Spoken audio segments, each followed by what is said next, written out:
ធ្វើម្ហូបផ្គត់ផ្គង់ជនភៀសករបស់ក្រុមការងារសហព័ន្ធយុវជនបូជាការពីយុទ្ធធរដឹកនាំដោយអ្នកអង្គការលេងនវត្រាបានបិទបញ្ចប់បន្ទាប់ពីពន្លឺសន្តិភាពតាមព្រំដែនបានភ្លឺឡើងវិញក្រោយកិច្ចព្រមព្រៀងសន្តិភាពកម្ពុជាថៃជំរុំវត្តពោ5000ដើម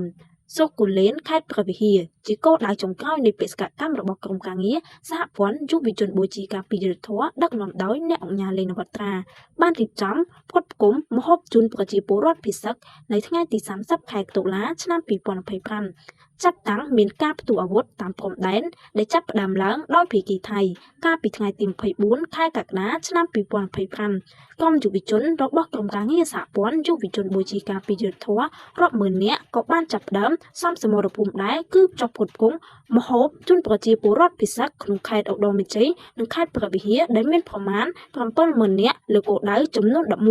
ដោយបានរៀបចំម្ហូបពីពេលជារៀងរាល់ថ្ងៃ